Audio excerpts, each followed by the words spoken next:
Now I am going to get start with the important topic in the human reproduction, that is a male reproductive system. In detail about the male reproductive system, let me discuss. So that is a male reproductive system. Male reproductive system, in the male body, it is location, right? It is located in the pelvic region, right? I hope so everyone will have an idea this one, that in our body we have a three regions will be present, three cavities we have, right? One is the thoracic cavity, one is the abdominal cavity, and one will be the pelvic cavity, right? Three regions. Our body, the human body is divided into as a three regions, right? One is the thoracic cavity, abdominal cavity, and pelvic region here. This is the location, and the formation of this male reproductive system is started in the male body when they are in the developmental condition, right? When they are in the development of mother's womb, that too in the first month of pregnancy, right? Because we know that the male and female, the gender will be get decided at the time of the fertilization here, right? At the time of fertilization, when it is going to be happen, that is a time where the gender can able to be get decided. But after the gender get decided of the fetus, then the development of that particular reproductive organs will be get started in the first month of the pregnancy in the mother's womb itself, right? This is the first things we have to get remember about the male reproductive system. The male reproductive system is divides into three parts, right? The male reproductive system is divided into three parts. I am just focusing upon the NCERT, but NCERT points only in detail, means how the NCERT has given, we are discussing in detail. Male reproductive system is divided into three parts. The first one calling it as a primary sex organs, right? Primary sex organs. So actually let me discuss in a two ways. First, right, primary sex organs. Second one calling it as secondary sexual organs or secondary sex organs, right? Remember I have told you in the previously that primary sexual characters are differed, secondary sexual characters are differed. Here we are discussing about the primary sex organs and the secondary sex organs actually, right? Under this primary sex organs, what is exactly the meaning of primary sex organs? Primary sex organs are the organs which can produce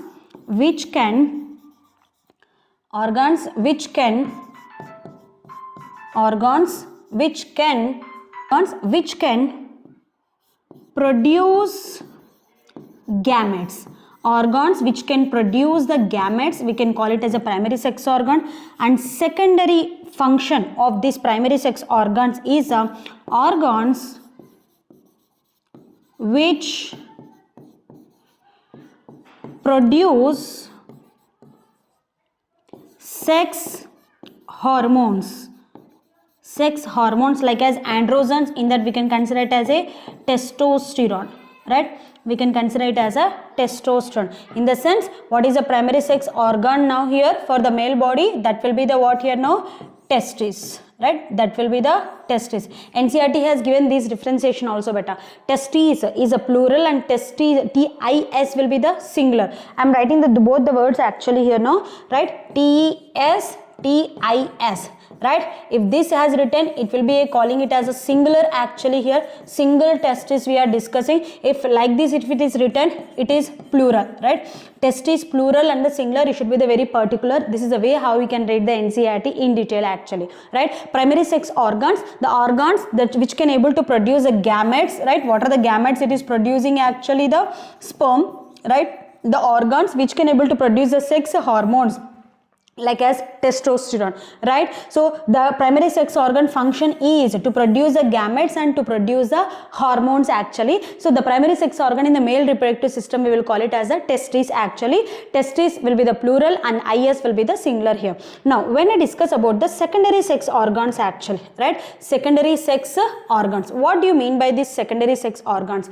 The secondary sex organs are the organs which can able to conduct this primary sex organ gametes or maybe the hormones, right? So we cannot consider it as a hormones, gametes let me consider, right? Which will conduct or transport the gametes, right? Which will helpful the primary sex organs to conduct the gametes. We can consider those organs or the secondary sex organs actually. These secondary sex organs are of three types, like as accessory glands, accessory ducts and external genitalia. Okay, so here first one calling it as accessory ducts, next one is accessory glands and the last one is external genitalia, right? External genitalia. Now let me discuss what are the accessory ducts and what are the accessory glands and what are the external genitalia. So let me write these things in the next page, like as accessory glands. What are the accessory glands here? Now I am writing the accessory glands here.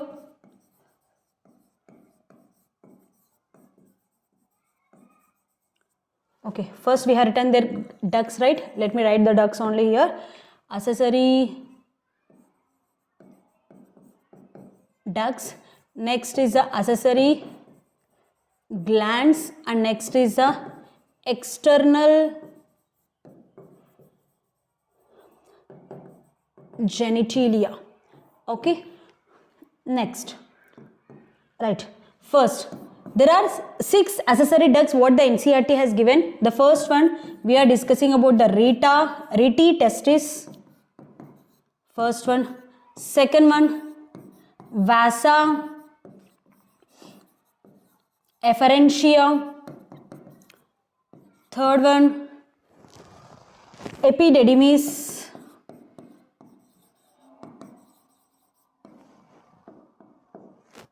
fourth one vasa,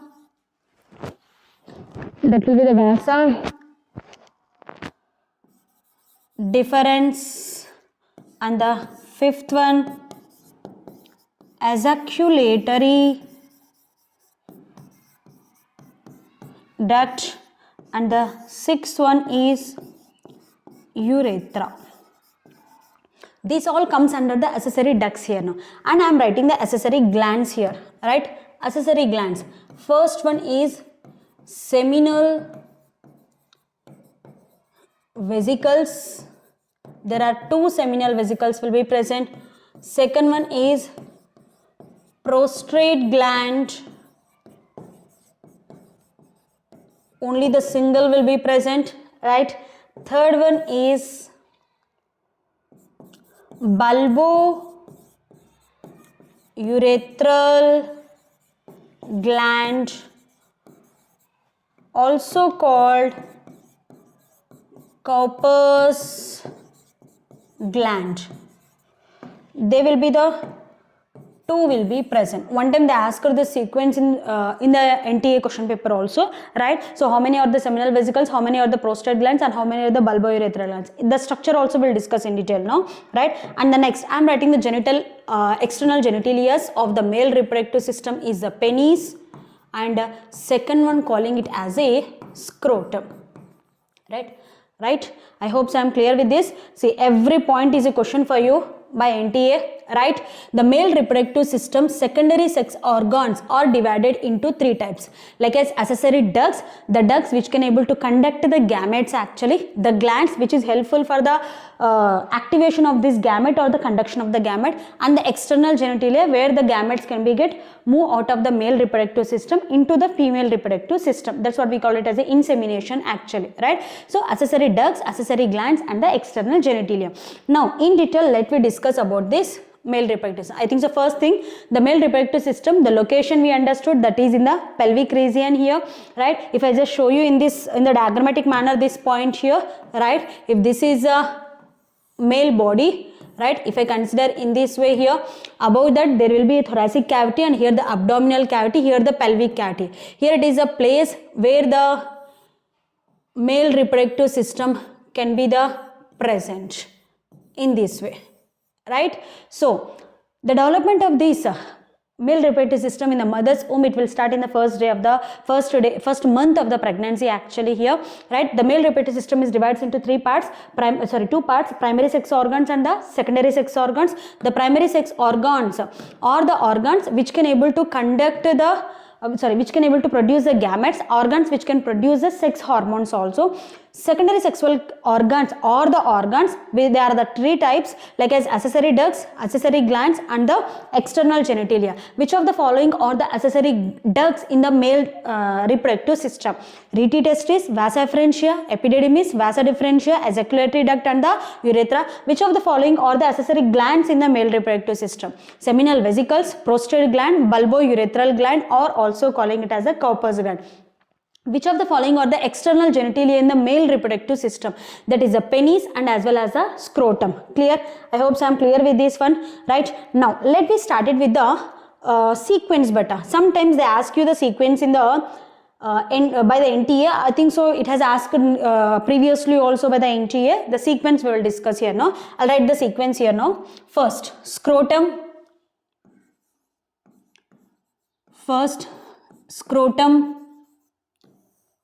The second, after the scrotum, inside the scrotum there will be a testis. Remember, ES if you written, it is a plural. IS if you written, it's a singular here, right? I am writing about the one here now. That will be the testis, right?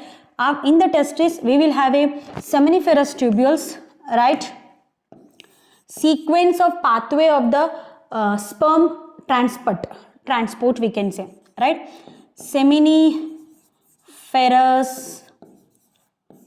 tubules, and next will be the rete testis. After the rete testis, it enters, the sperms will enters into vasa efferentia. Vasa efferentia 2, it enters into the next one, epididymis, right? Epididymis 2. The next sequence will be the vasa differens, right? After the vasa differentia, it can enters into the next one, calling it as a ejaculatory duct. Here the ejaculatory duct also, the two will be there. Most of the students has done this mistake previously. There is one question actually, how many the ejaculatory ducts will be present in the male reproductive system? That will be the two. I'll show you in the diagram in the next also, right? And ejaculatory duct, there will be 3 glands will be present here, no, right?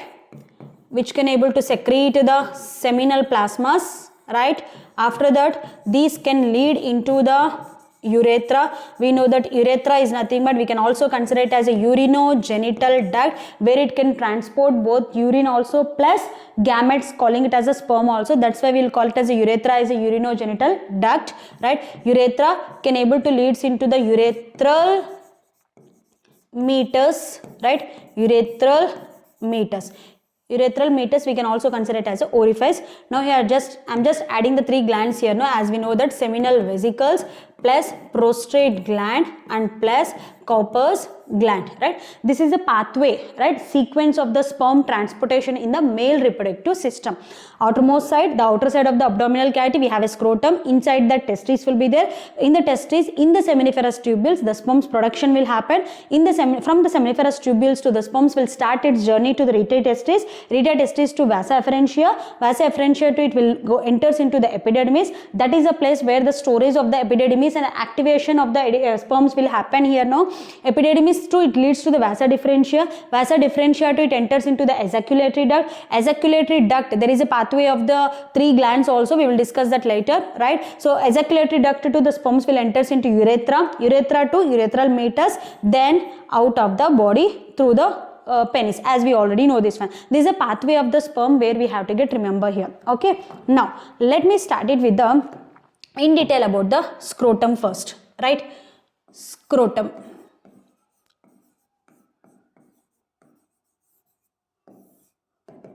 Right, what is scrotum actually here, right? So if I can say now, if I just show the in a diagrammatic manner, if this is assume now this is a male body, assume now this is a male body, right?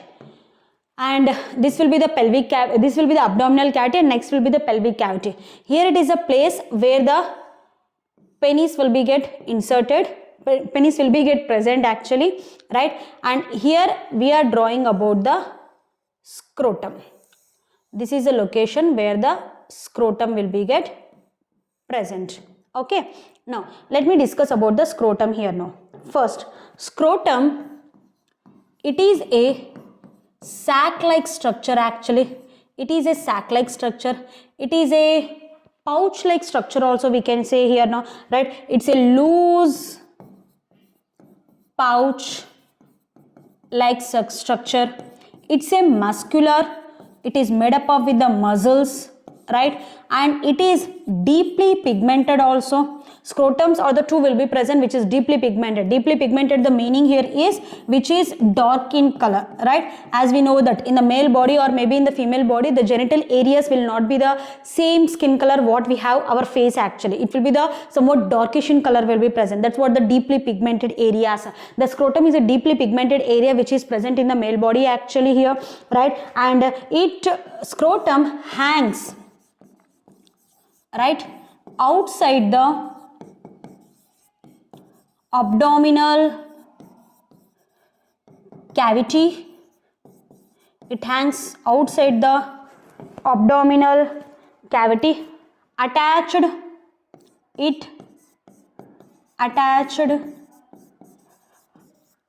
the portion of penis actually, portion of penis. So if I consider now here, right, if this is a penis actually, right, if this is a penis actually, it will be attaches to the penis, right? So whatever this pink color structure which I am drawing here, no, sorry, whatever the white colored which I have drawn over here, this will be the scrotum actually here, right? They are the sacs or the pouch like structures which are the loosely present here now, right, which are the muscular in structure. They are made up with the muscle and they are deeply pigmented, very darkish in color will be present, and they hangs outside the abdominal cavity and they will be attached to the portion of the penis actually here. Okay, now if I talk about the scrotum, what is a major function beta, right? What is a major function of the scrotum actually, right? So the major function of the scrotum is to maintain temperature. How much temperature? Let me write here, right? To maintain the temperature for testis. Remember here the students will do the mistake. It will maintain the temperature for testis, not for the body or not for the scrotum itself, right? It maintains a temperature for the testis actually, right? Because the testes are located inside the scrotum actually, right? Whatever I have drawn here now, that those are the testes actually here, right? So the scrotum will maintain the temperature to the testes actually here, temperature for the testes actually, right? Lower than body temperature. Our body temperature is 37 degrees Celsius. Lower than how much lower than the body temperature? So minus 2 to 2.5 degrees Celsius lower than the body temperature. It will maintain the temperature for the testes. It means as it is around the 34 degrees Celsius or maybe the 34.5 degrees Celsius temperature can be maintained by the scrotum for testis. Remember, it is maintaining the temperature for the testis, not for the body actually. Why it has to maintain the temperature for the testis? Because the testis is the place where the spermatogenesis will happen, right? In the seminiferous tubule, the spermatogenesis will happen. So for the spermatogenesis, it needs the lower than the body's temperature actually, right? Lower than body temperature it requires. So that lower than the body's temperature can be maintained by the scrotum for the testis actually. That is a major function of the scrotum which is present in the male reproductive system actually. If I go in detail here, of course these all the points are there in the NCERT. Let me go in detail about this scrotum actually. Actually the scrotum is a muscular organ, I told you here just now, right? I told you the scrotum is a muscular organ. This scrotum is having a 2 layers actually beta, right? The scrotum is having, I think so, let me take the next slide. Right, the scrotum will have a 2 layers. Okay, if I consider now this is a region. Okay, right. So the first one, the outermost one, right? The first one, let me consider it as a dartos muscle. There will be a one muscle which is considering it as a dartos muscle.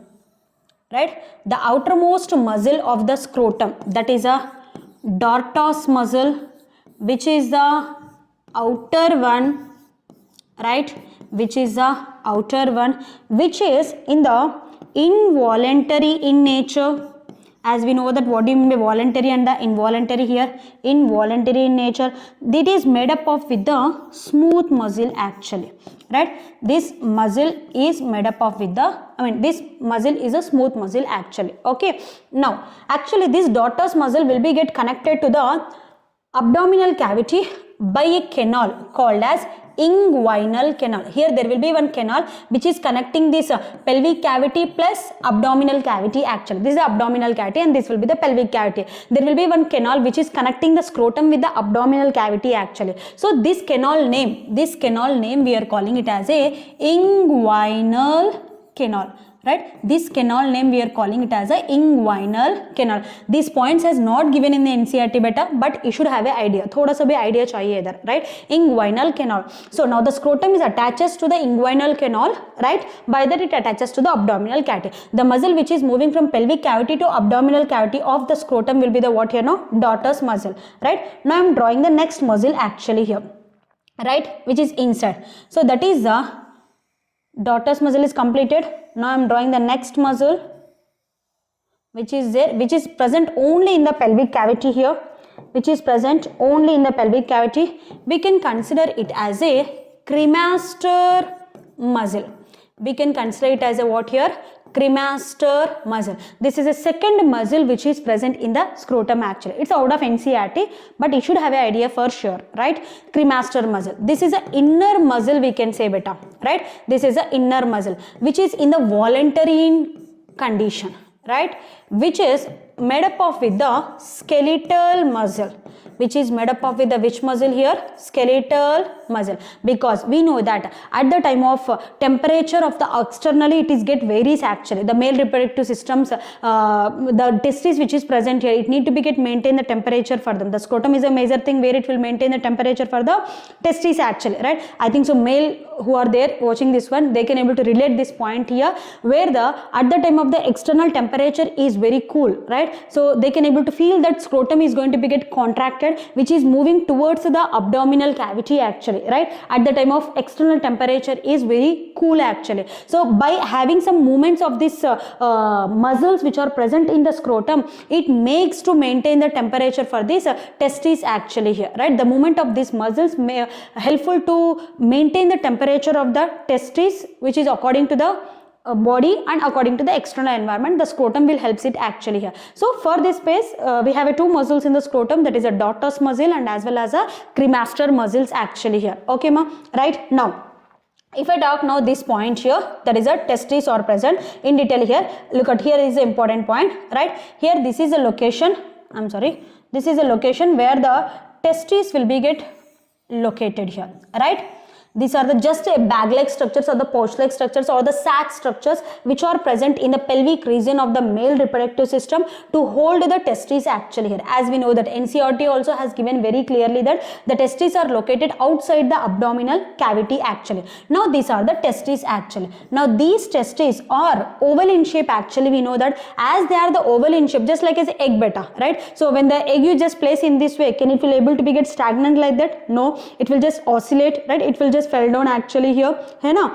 So these testes is going to be get locate in a exact locate in a exact place. They are going to be get connected some structures actually here, right? The structure which is connected to the testis on the scrotum side, right? So there will be some fibrous cord-like structures will be present here, right? There will be some fibrous cord-like structures will be present. These fibrous cord-like structures we are calling it as a gubernaculum. We'll call it as what? Gubernaculum. Gubernaculum is a structure which is attaching the scrotum with the testis to hold in a exact position, and this gubernaculum is made up of with the fibrous cords actually here, right? They are the fibrous cord-like structures. Okay, am I clear this one? Both the sets, even the testis has to be get, if this is a testis, has to be get connected with the scrotum with the gubernaculum, and it has to be get connected on the upper side also because it is a oval shaped structure here now, right? And it is going to be get connected with a cord-like structure, again calling it as a spermatic cord, like that. Whatever I have drawn here now, this is a spermatic cord. Okay, this one we are calling it as a spermatic cord. Okay, so in the sense the testis is going to be get connected on both the sides. Above it is connected with the spermatic cord, below it is connected with it is connected to the scrotum by the gubernaculum, like that. Exactly the testes are located in the scrotum actually here, right ma? Right, and now both the scrotums is now divided by some layer, calling it as a septum, right? Both the scrotums are divided by a layer, calling it as a septum. Actually the internal septum and external septum is also there, like as a externally we are calling it as a raphe, internally we are calling it as a sorti. I'm not going in detail much here, right? And this spermatic duct is a place where all the blood vessels, right, the blood vessels will move, will be get connected to the testis, and the nerves and as well as lymphatic vessels, and like that lot of vessels will be get connected to the testis through this spermatic duct, and this spermatic duct is now connected to the inguinal canal. These are the inguinal canal, and thereby it will enters into the abdominal cavity, from pelvic cavity towards the abdominal cavity. This is a way how the scrotum will be present actually. I have taught you the maximum points about the scrotum here now, so let me revise the points about the scrotum. Scrotum, it is located in the abdominal outside the abdominal cavity. Exactly, if you can see, it is located in the pelvic cavity. Outside the abdominal cavity, the NCERT has given, and it is a sac-like structures and the loose pouch actually, and they are the muscular, they are made up of with the muscles, like as I told you, smooth muscles and the skeletal muscles, and they are deeply pigmented. Deeply pigmented, the meaning here is they are the darkish in color actually, more the melanin will be present in that region, right? It hangs actually outside the abdominal cavity, and it will be attached to the portion of the penis actually. It will be attached to the penis. Here the penis will be located.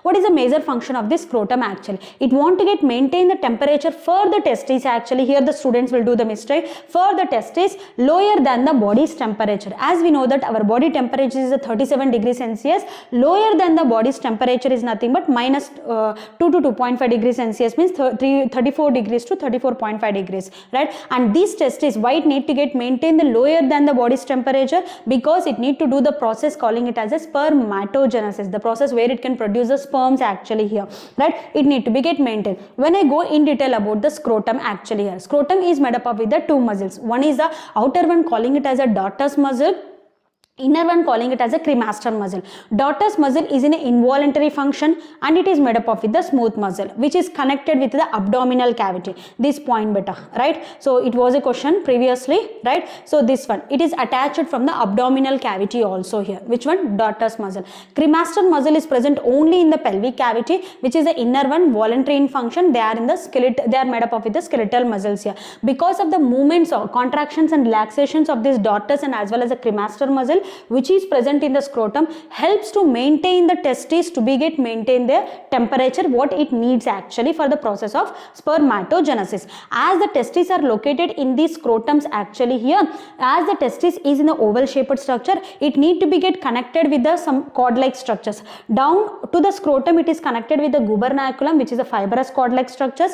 Above of the testis is connected with the spermatic duct towards the abdominal cavity through this inguinal canal actually here. And the spermatic duct is a place where all the blood vessels and the nerves will be get connected to the testis actually here. This is a way exactly in detail about the scrotum what you have to get remember here, right? Now we have completed with the scrotum here now, right? We done with the scrotum. Now I am moving upon to the structure of the testes actually, right? Let me discuss about the testes here now. Testis, right? Testis is a primary sex organ of male reproductive system. These testes, they are located outside the abdominal cavity, right? They are located outside the abdominal cavity, which is they are located in the pouch like structure called as scrotum. Pouch like structure called as scrotum. Okay, now if I see this testis actually, there is one important line is there, right, where the examiner may able to be get frame the question, right, like as in a statement base, that is testes or components of both reproductive system plus endocrine system, right? So this we can able to frame a statement based question, that is testes or the components of both reproductive system also plus endocrine system also. Where we are calling this statement is a true because it is going to be get produce the gametes, right, from the reproductive system, and from the endocrine system, that is a hormonal system, right, it is going to produce the hormones calling it as a testosterone, isn't it here, right? So what is the major function of the testes actually here, right? So previously we discussed that the primary sex organ, that is a testes actually, the major function is to produce the gametes actually plus to produce the hormones calling it as a testosterone. Those are the androgens, group of androgens actually, right? So now let me discuss now the structure about the testes actually. When I go with the testes here, right, can I say now this testis is a homologous to ovaries also, right? Let me write this point over here, right? Testes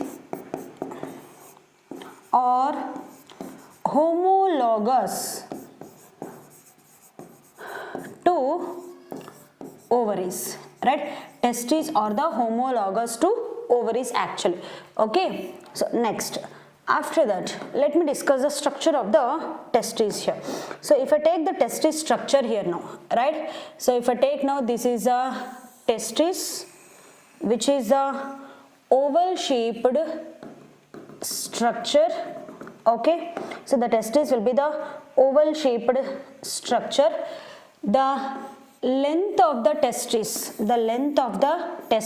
will be 4 to 5 centimeters will be present, right? If I go with the inches, it will be the around 2 inches will be there, right? The diameter of this testis will be the how much here now, 2 to 3 centimeters will be present. Okay, 2 to 3 centimeters will be present. It will be the around 1 inch will be present here.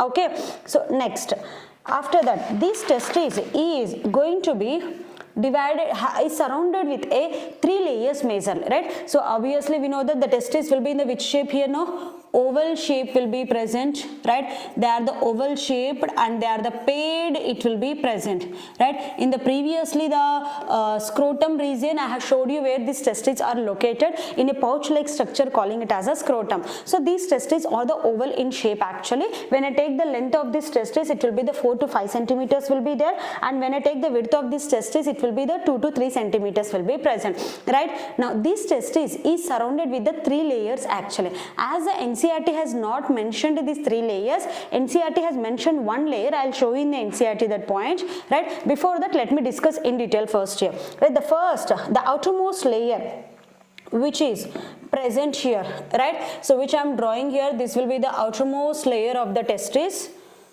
Whatever I am drawing here, this will be the outermost layer of the testes, right? This will be the outermost layer of the testes.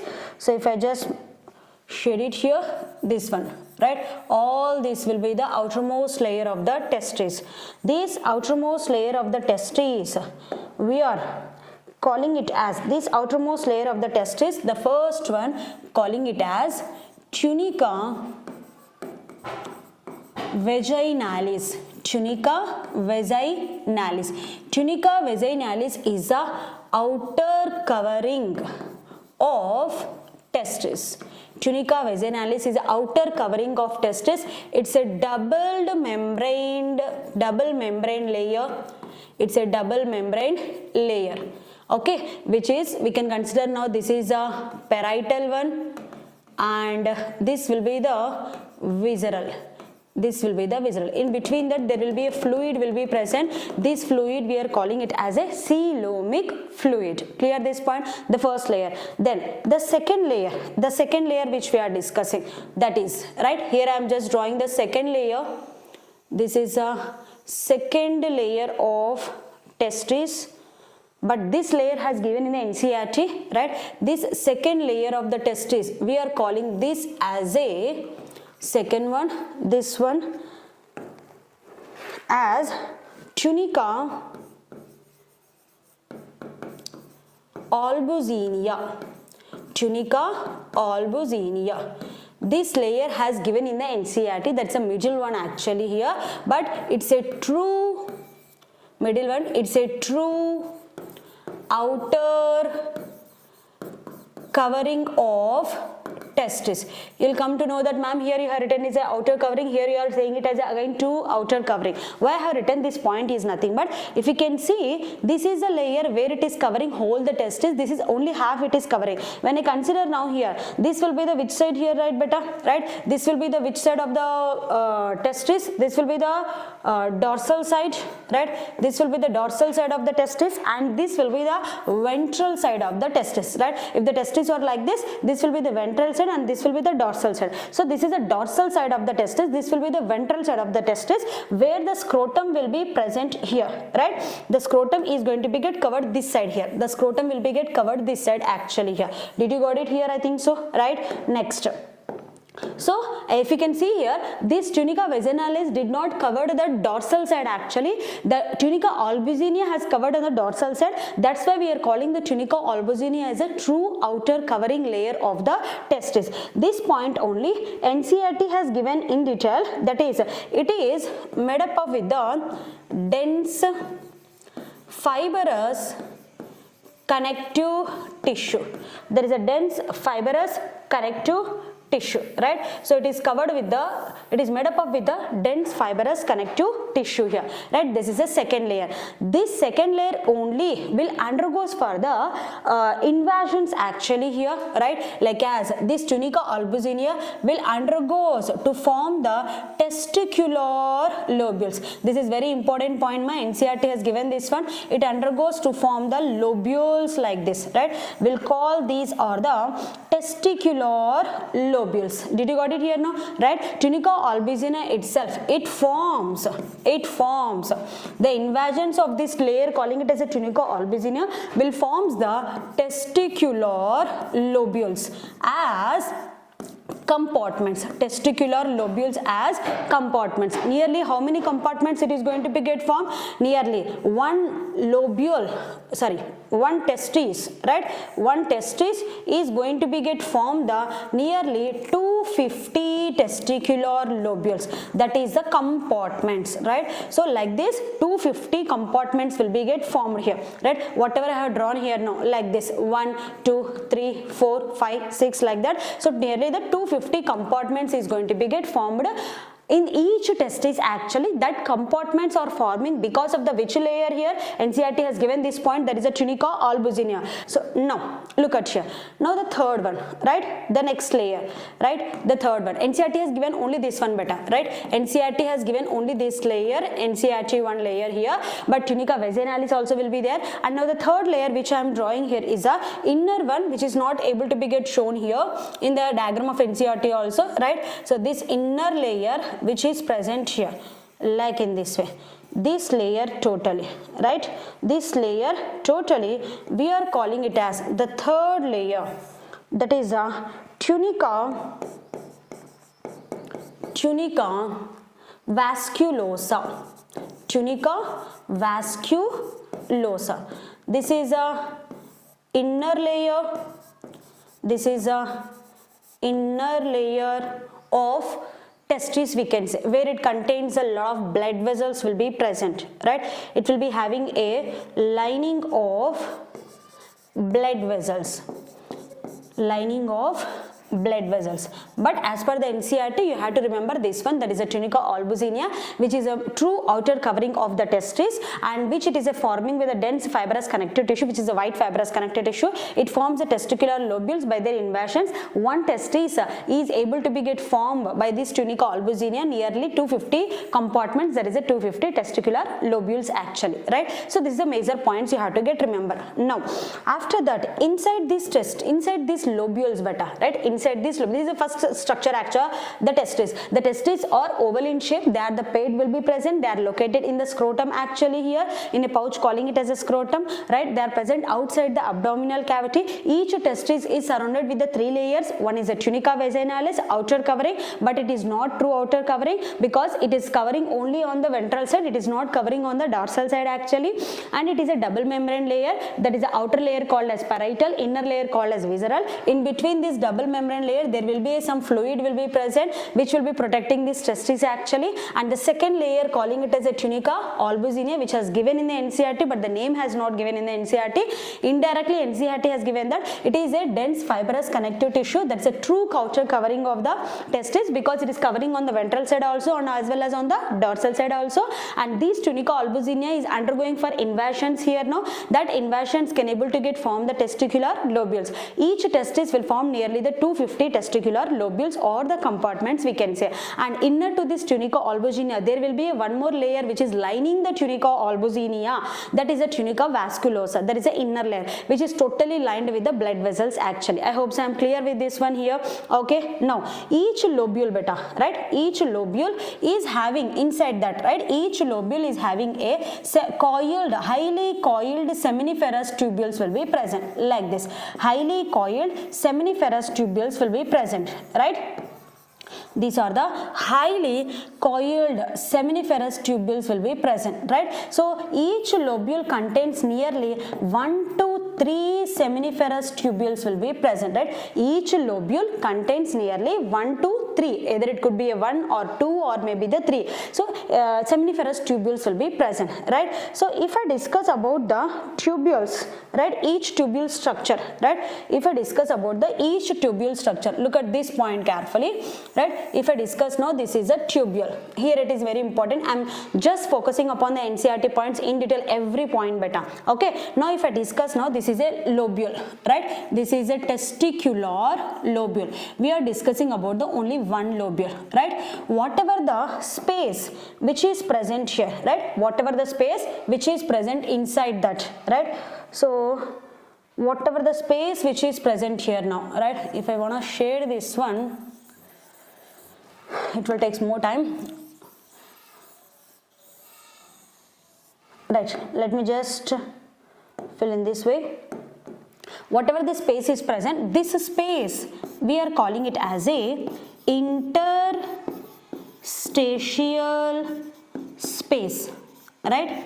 Interstitial space. All the space which is present here now, we are calling it as a interstitial space, right? If I consider now this is a testicular lobule, so whatever the space is present here now, this space totally we are calling it as a interstitial space. Okay, now in this space we have some fluid will be present, right? In this space we have some fluid, right? This fluid name we are calling it as a interstitial fluid.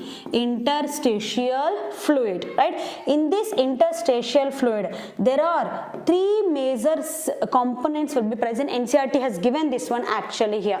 Okay, so what are those three actually here? The first one calling it as, in this interstitial space or in this fluid there will be three components will be present.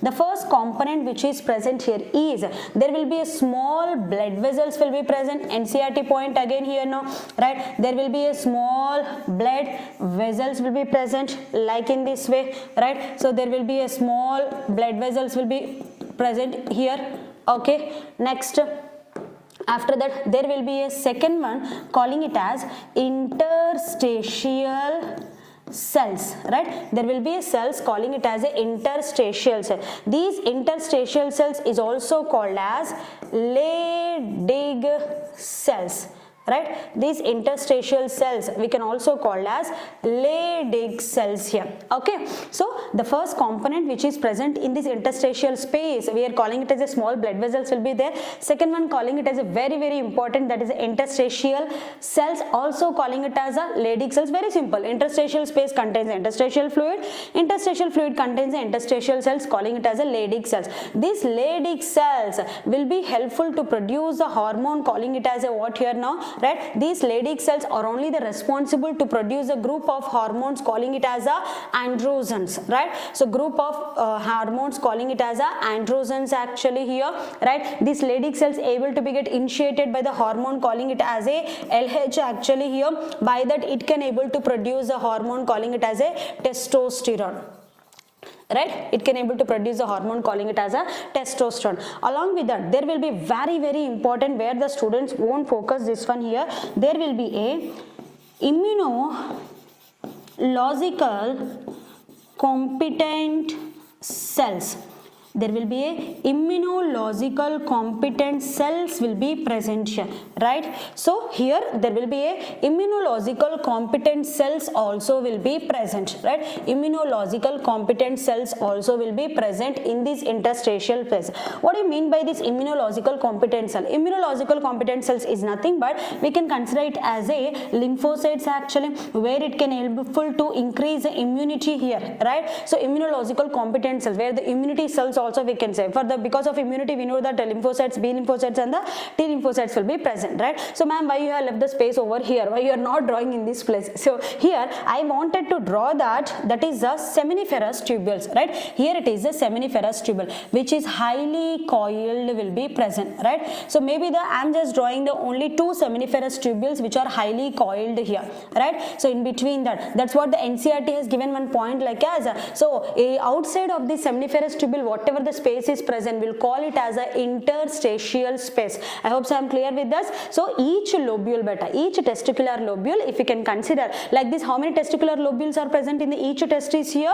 That will be the each testis will be having the right, each testis will be having the nearly 250 compartments will be there. We are discussing about the only one compartment. In each compartment you will have a seminiferous tubules, maybe the 2 or 3 or maybe the 1 will be present. Outside the space of the seminiferous tubule we'll call it as an interstitial space. The fluid which is present called as interstitial fluid. In that fluid we have a 3 types of cells, where the NCERT is given very clearly. There is a small blood vessels will be there. Interstitial cells also called as Leydig cells. Leydig cells are the cells where it can able to secrete the group of hormones called as androgens. In that the main will be the testosterone, and in that there will be immunological competent cells also will be present here. Okay, I think so I am clear with that. Now these seminiferous tubules whatever is present here beta, right? Whatever the seminiferous tubules are present, they are one end, right? One end, if you can see here this end, right? So one end they are closed actually here, right? One end they are closed, other end, right? Other end forms ducts, right? Other end it will form the ducts action. The next ducts sequence we are going to be discussed here. Okay, so this is the first structure of the testicular lobule, right?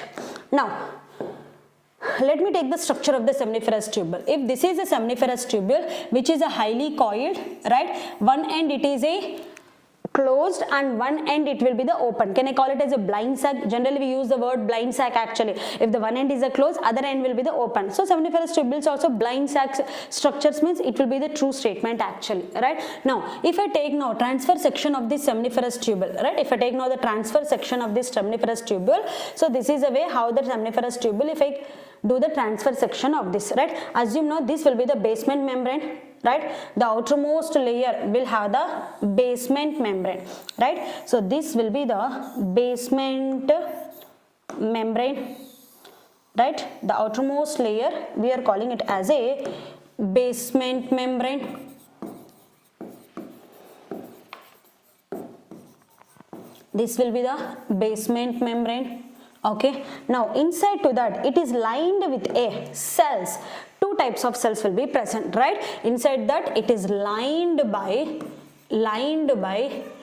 two types of cells. Seminiferous tubules is inside it is lined with the two types of cells. What are those two types of cells here? The first type of cells, calling it as, that is a male germ cells. So whatever I am drawing here now, those are the male germ cells, right? These are the male germ cells. Male germ cells. Male germ cells, we can also call it as a spermatogonia, right? Spermatogonia. This is the first cells actually. Now the second cell which I am drawing here, right? Here these are the cells, right, which is lined inside the seminiferous tubule. These cells, right, we will call these are the Sertoli cells, right? The second type of cells, calling it as a Sertoli cells, right? Sertoli cells is also called as nurse cells, or also called as, this is what the NT has asked this question, substanticular cells. Substanticular cells. Okay, now these male germ cells, beta, whatever the male germ cell present, they are in the which shape here now? Cuboidal in shape will be there. Cuboidal shape cells. Cuboidal cells will be present, and then Sertoli cells, they are in the shape of columnar shape, right? So they are in the shape of columnar shaped cells will be present.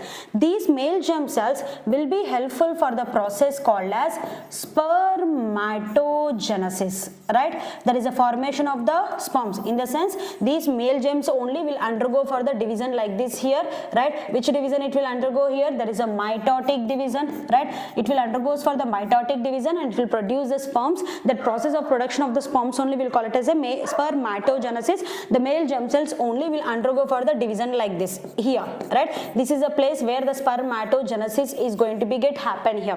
Beside that, male germ cells only will be having a Sertoli cells, also called as nurse cells. Why we are calling it as a nurse cell? Because it is providing nutrition to the germ cells. Here the germ cells is nothing but we have to consider the sperms beta, right? So which are the gamete cells we can say here, right? It will provide the nutrition to the germ cells.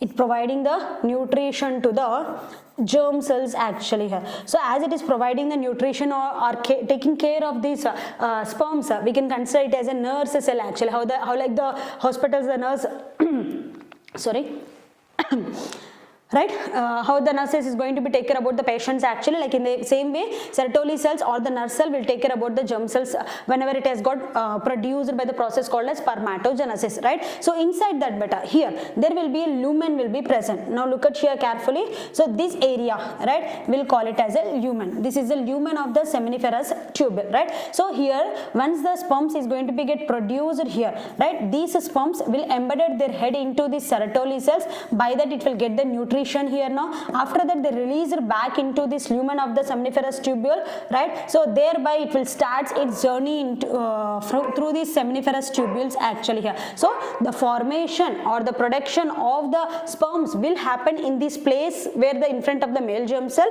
This is a place where the spermatogenesis will happen. After the spermatogenesis is completed, the sperms which is produced here, they will embed their head. Embedded their head is nothing but their head will be get inserted into the Sertoli cells actually to grab the nutrition from the Sertoli cells. By that it will get the energy, and these sperms now start its journey, release into the lumen of the seminiferous tubule. The releasing of the sperms into the lumen of seminiferous tubule, we will call that process is a what here now? Spermiation.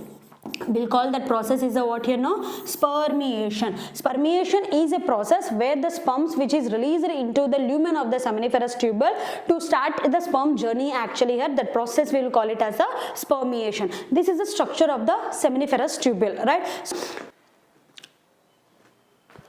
Right. Now, after this structure, now we will discuss about the male reproductive system, right? So here we have discussed until now the scrotum, right? Scrotum structure we completed in detail here. This is the scrotum which is located here. Remember this point where most of the students won't understand this point actually. The scrotum will be present only on the dorsal side or ventral side. Ventral side here now, right? And the epididymis will be present on the dorsal side. That is nothing but this is a posterior surface. This is nothing but the anterior surface, right? NCERT has given this point. I will show you in the NCERT lines also, right? So posterior surface, the epididymis will be present here. Anterior surface, you will be having the scrotum actually here, right? On both the sides. Here also the scrotum will be. This is the front side actually, right? So the front side of the testis, it is covered with the scrotum. The back side, there is a posterior side of the testis. It is covered with the cap-like structure, calling it as epididymis actually. Okay. About the scrotum in detail, we discussed it here clearly. Okay. We completed,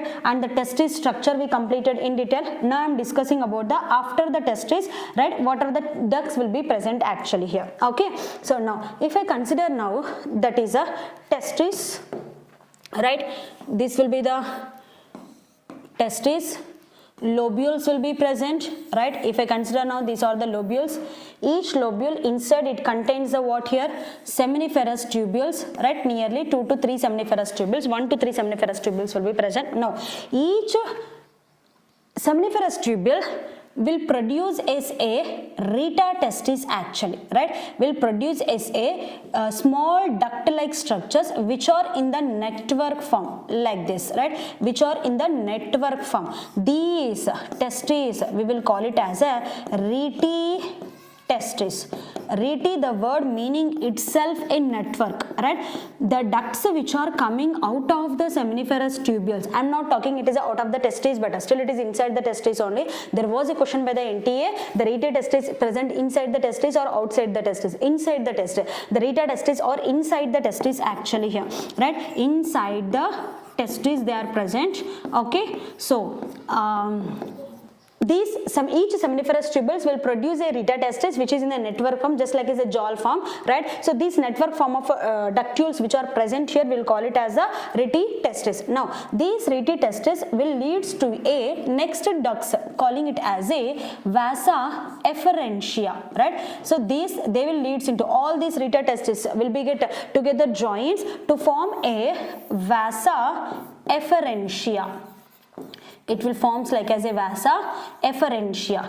These vasa efferentia, how many vasa efferentias is going to be get formed? All the reta testes will join together. They will form their, for example, let me take it in this way. Here, for example, one testis contains 250 lobules, right?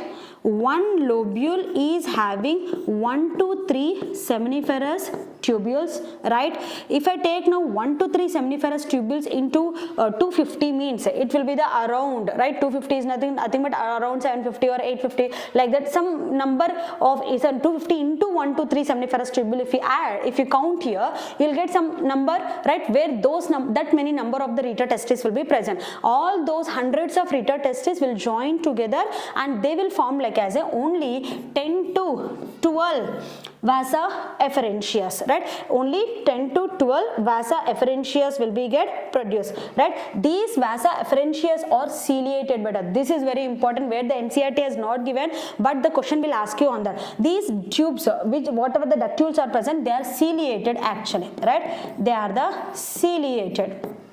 Okay, next.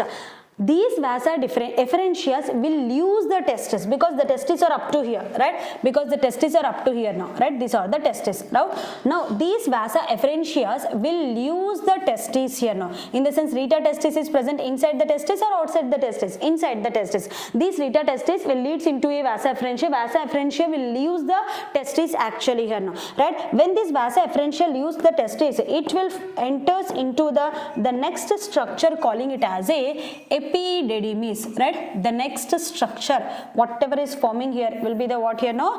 Epididymis. The next structure will be the epididymis, right? This is a epididymis. Okay, now this epididymis, right? This epididymis is also lined with the pseudo stratified columnar ciliated epithelium, like that, right? It is also lined with the pseudo stratified columnar ciliated epithelium. Totally it is lined with this type of epithelium here. Okay, I'm not drawing in detail here. Remember that epididymis is a cap like structure, a cap like structure present on the posterior surface. This is important, NCERT has given posterior surface of testis. In the sense, dorsal side or ventral side? Dorsal side, right? It will be the dorsal side. Okay, because the testis this side, it will be the ventral here now. It is covered with the what I told just now here. It is covered with the what here now? Scrotum, right? Here it will be the scrotum will be present. Opposite side there will be the epididymis will be present here. Okay, so epididymis, it's a cap-like structure upon the testis where the posterior surface of the testis, that is a dorsal side of the testis, right? And these epididymis is divided into three portions again, right? Epididymis is divided into three portions. This portion, right? The first portion we can call it as a caput, that is the anterior side, right? That is a head portion also, we can say the head of the epididymis, we will call it as a caput. The second portion, right? The second portion, this portion, right? So this portion we can consider it as second one. That will be the corpus, that is a middle one. Body part we can say, body part. Then the third one, right? Third one, this portion, right? This portion we can call caput, corpus and cauda, right? Cauda, the word meaning itself what here? That is a posterior side,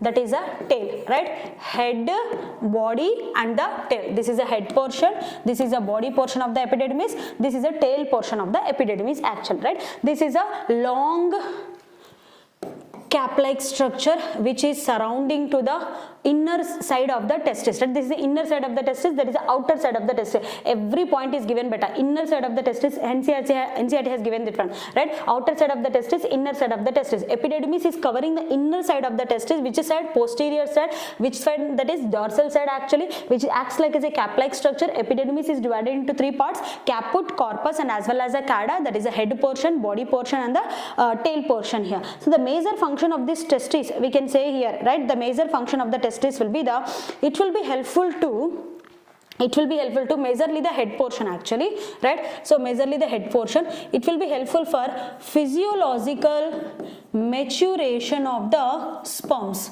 right? Physiological maturation of the sperms, right? Because the sperms will get matured here, the sperms will increase their motility by getting the nutrition here also here, and even the sperms will be get stored in the cauda region better, right? The storage of the sperms will happen in the tail region of the epididymis actually. As we know that, for example, if this is the testis actually, for example, if these are the sperms actually beta, right, the sperms are producing here in the seminiferous tubule, right, so thereby the spermiation process will happen. Spermiation, after the sperms will start moving into reta testis to vasa efferentia, vasa efferentia to they enters into the head. In the head they will get the physiological maturation by secretion of the fluid which is present, which is secreting in the epididymis actually here, and thereby it will increases the motility of the sperm. And these sperms, one more point beta, these vasa efferentia which is present, it will leads into the epididymis, right, like this, it will leads into epididymis. Throughout the length of this epididymis it contains the what here now, vasa efferentia, right. So vasa efferentia in the epididymis, totally the tube like the highly coiled structure vasa efferentia will be present. The sperms is going to be get transport in this vasa efferentia head portion, they'll do that function. When they come to the body portion, here maybe there's some secretions will helpful for the movement of the sperm, and thereby the sperms will be get stored in this chorda region. This is some points about the epididymis what you have to get remember. Now next, these epididymis will leads into these epididymis will leads into a next duct-like structure. The chorda portion will leads into a duct-like structure. What is this duct-like structure we can say here, right? The duct-like structure, calling it as a vasa differentia, right? The duct-like structure, the next ductule which is going to be get formed from the epididymis, we can consider it as a vasa differentia, right? So this will be the vasa differentia here, okay? Vasa differentia.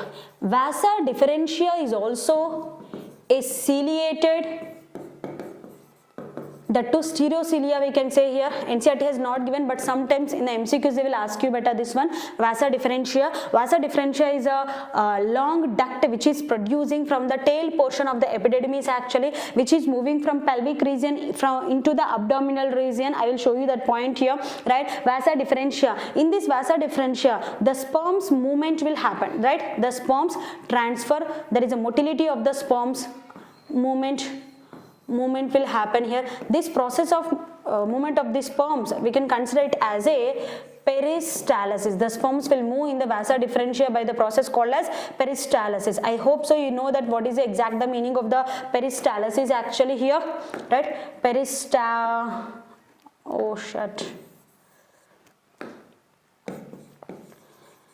Peristalsis, right? That's a wavy like movement of the any solid or a liquid in our body here, right? So that's wavy like movement of the things in the duct, calling it as a peristalsis. The sperms will move in a vasa differentia by a movement calling it as a peristalsis, we can say here. Clear these points?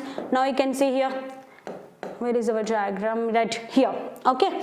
Now come here. So we discussed with we completed with the scrotum, completed with the testis, completed with the epididymis here. Now we have completed with this vasa differentia. Vasa differentia from pelvic cavity, this is a pelvic cavity, this will be the abdominal cavity. From pelvic cavity to, it leads into the abdominal cavity by a canal. Have you remembered what is this canal name in the previously? I have told you this one in the previous lecture, right? There is inguinal canal, right? Through this inguinal canal, here the spermatic duct will be present. Have you remembered? So the testis will be get attached to the inguinal canal by the spermatic duct. Here the gubernaculum will be present. Are you remembering here, right? So gubernaculum will be present. The testis on the upper side, it is going to be get connect with the spermatic duct. Now the vasa differentia also will be passes through the spermatic duct and through the inguinal canal. It enters from pelvic cavity to the abdominal cavity. It's a very clearly I'm telling you better, you don't find this matter actually here, so please listen it carefully. So from pelvic cavity to it enters into the abdominal cavity by a which canal here? Inguinal canal. Now to both the vasa differentias is now entered from pelvic cavity into the abdominal cavity.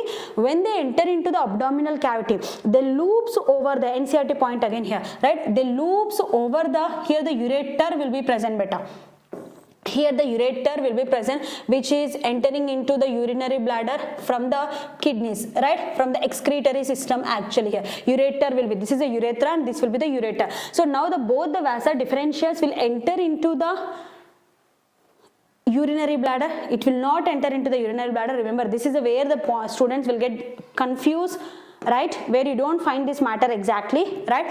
Vasa differentias both also will enter from pelvic cavity to abdominal cavity, but it won't enter into this urinary bladder beta, right. It loops over the urinary bladder from the back side. Assume now this is a urinary bladder now, right. From the back side it will moves to the urinary bladder, okay. And here remember the seminal vesicles. Have you remembered the seminal vesicles, right? Those are the accessory glands we said. Actually in the NCERT the seminal vesicles has showed inside the urinary bladder. They are not present inside the urinary bladder beta, they are present outside the urinary bladder, like in this way, right. Means back side if they are present, assume in this way they are present in the back side, right, like that, back side of that here, okay. If you assume now, can I show in this way, like as if you assume now this is a urinary bladder, here the seminal vesicles will be there, here the seminal vesicles will be there. They are not present inside the urinary bladder, they are present outside the urinary bladder, like that. Here one seminal vesicle will be there, here one seminal vesicle will be present. Clear this point here, right. Now these vasa differentia, which is came to the backside of the urinary bladder actually, right. So the seminal vesicles plus, right, the seminal vesicles plus the seminal vesicles plus this vasa differentia together, they will form a one structure calling it as ejaculatory duct, right. Together it will form a what duct here now, ejaculatory duct. Whatever this pink colored structure I have drawn here, that is a ejaculatory duct beta. Did you got my point here now, right. So this is the vasa differentia, this is a seminal vesicle, this is a seminal duct actually here, okay. So seminal duct actually, but this seminal duct from the seminal vesicles, vasa differentia, together they form a one more duct calling it as a what duct here now, ejaculatory duct, right. What duct here now, ejaculatory duct,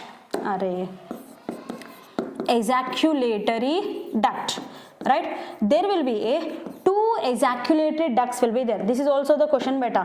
When you solve the MCQs you will find this one, right. Two ejaculatory ducts, together they will open into as a urethra, right.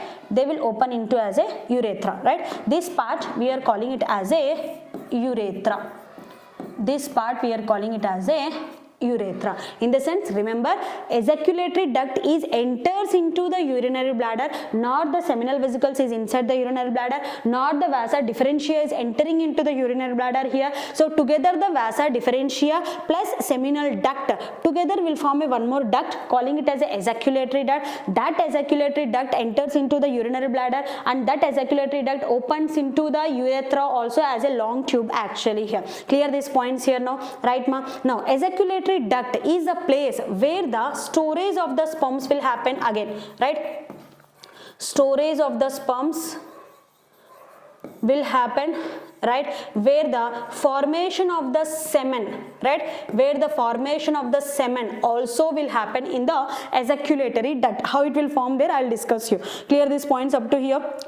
Okay, next, after that, now we are discussing about the glands actually. Three glands we have to get discussed. Let me rub all these points here, right. Three glands we have, if you discuss, we are going to get complete this topic here in detail, right.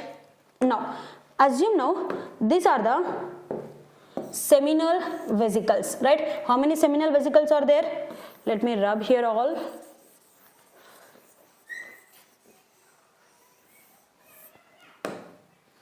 Right, these are the first one calling it as seminal vesicles. These are the first glands. How many seminal vesicles will be there? There will be the two seminal vesicles will be present, right. So these seminal vesicles actually, right, they are the leaf-like structures present outside the urinary bladder. Remember that point, they are not inside the urinary bladder. These seminal vesicle will secrete nearly 60 to 70% of seminal plasma, right. They will secrete nearly 60 to 70% of the seminal plasma. They produce seminal vesicles, they are the glands, they will produce an alkaline secretion. They will produce an alkaline secretion. Actually these seminal vesicles beta, they will produce the, NCERT has given these points that they will produce the fructose actually. In common NCERT has given, I am giving you detail here now. So which one will produce which gland actually? Fructose. It will produce the prostate glands, sorry, prostaglandins, and it will produce the clotting proteins also. It will produce the clotting proteins. These are the three major secretions which is going to be get done by this seminal vesicles, right? After the seminal vesicles, the next one will be the what here now? Prostate gland, right? This is the second one, calling it as prostate gland. How many prostate glands will be present? Only one prostate gland will be present, right? Only one prostate gland will be present here, okay, right? This one prostate gland, if you can see here, it is appearing like as a 2 beta. No, it is not appearing like as a 2, it is only one. For example, if this is a urethra here, urethra is going to be get covered with the prostate. Assume now this watch is a prostate gland actually here. This is a urethra and this is covering this urethra, that is gland name, calling it as that surrounds the urethra. We'll call it as a what here no? Prostate gland. Only single will be present here. Now what is the major function of this prostate gland actually here? It is also the large, spongy in nature, right? Spongy in nature.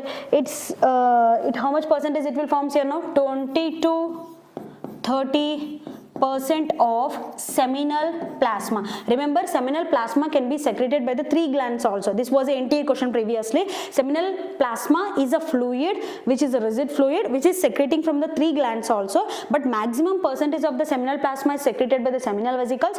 20 to 30% is produced from the prostate gland, and the remaining 10 to 12% or 15% will be present from the third type of a gland, calling it as a what here now? Copper's gland. This is the third type of a gland, right? Calling it as Copper's gland, or also called as bulbourethral gland. There how many will be there? 2 will be there. Actually these are the P-shaped glands also we can say, which is surrounding the urethra. P-shaped glands which is surrounding the urethra. Majorly these copper glands will be helpful for the process called as whatever the fluid secretions are secreting from this copper's gland, it will be helpful for the process called as lubrication, for the process calling it as a lubrication, right? It will be secreting around 10 to 15% of the seminal plasma. It's a fluid just beta, remember. So seminal plasma is producing from the 3 glands also, seminal vesicles also, prostate gland also, copper's gland also. 60 to 70% seminal plasma from seminal vesicles, 20 to 30% of seminal plasma from prostate gland, and remaining percent will be from the copper's gland here. Here I told you what is exactly the semen here now. Semen is nothing but what here? Semen, right? Semen is nothing but seminal plasma plus sperms, right? Seminal plasma is producing from the glands, calling it as these 3 right now here, but the sperms are coming from the vasa differentia. We know that the pathway actually here from the testes, seminiferous tubules to reta testis, then after vasa differentia, then after epididymis, then after vasa differentia, then it enters into the ejaculatory duct. When the sperm will come to this ejaculatory duct, here what is secreting now? Seminal plasma. This is a place where the semen is going to be get formed actually. Ejaculatory duct is a place where the semen will get formed, because here onwards the sperm will become, here onwards the seminal plasma. Seminal plasma plus sperms together we will call it as a semen. So the semen will be get formed in the ejaculatory duct. Thereby this semen is going to be get now transport through this urethra actually here, right? So seminal vesicles completed, prostate gland completed, Copper's gland, that is a P-shaped gland, that is a bulbourethral gland completed. Now we have to discuss about the last part, calling it as a penis actually here. Okay, now the next one, calling it as a penis. Let me discuss the penis now here. Penis, it's a male copulatory organ. It's a male copulatory organ. NCERT has not given much here, but I'm just going little bit 1 or 2 points extra here. If I consider now this is a penis beta, right? Penis is divided into 2 parts actually.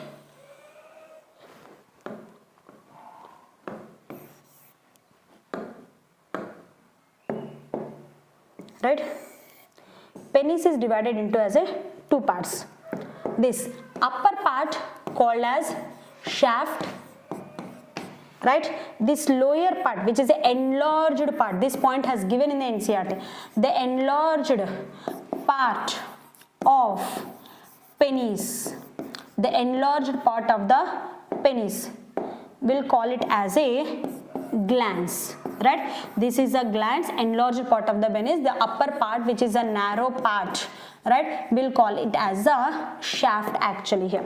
Okay, now this penis, the glans, whatever is present here, no, it is having some loosely folded skin will be present, right? The loosely folded skin will be present. That loosely folded skin, we are calling it as a foreskin. The loosely folded skin which is surrounding to the enlarged part of the penis, that is a glans, we'll call it as a foreskin, right? So foreskin, right? Then in between that, this penis is made up of with the three types of muscles actually here. Let me just, now this is, assume now this is a urethra which is passing in the middle of this penis actually here. As we know that penis is a muscular also here, right? So penis is a muscular which is having lot of blood vessels, right? Next, three muscles will be present. Now the first one here, if you consider here whatever the muscles I am drawing here, all these like this one, right? The muscle which is present on the peripheral side of the penis, this is the peripheral side of the penis. So that muscles, the muscles which are present in the peripheral side of the penis, we will call it as a corpus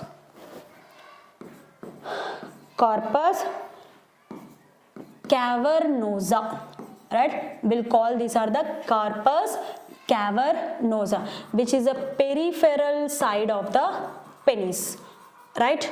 Now NCERT has not given these points, but you should remember, ma'am, right? You should have an idea this one. Now the next one, that is the middle one, right? This is a corpus cavernosa, the middle where the urethra is surrounding actually, the middle where the urethra is surrounding, this portion, the middle where the urethra is surrounding, this portion of the penis, this portion of the penis, totally we are calling it as corpus, this portion of the penis we are calling it as corpus spongiosum.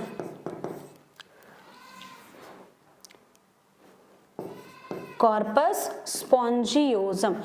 This is a central portion of the penis, or we can say it is a ventral side of the penis, ventral side of the penis part, right, which is a highly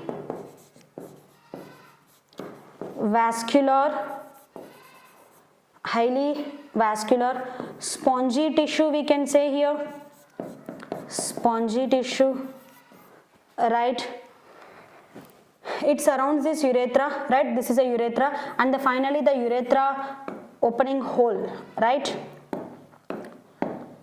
We can consider this opening one as a urethral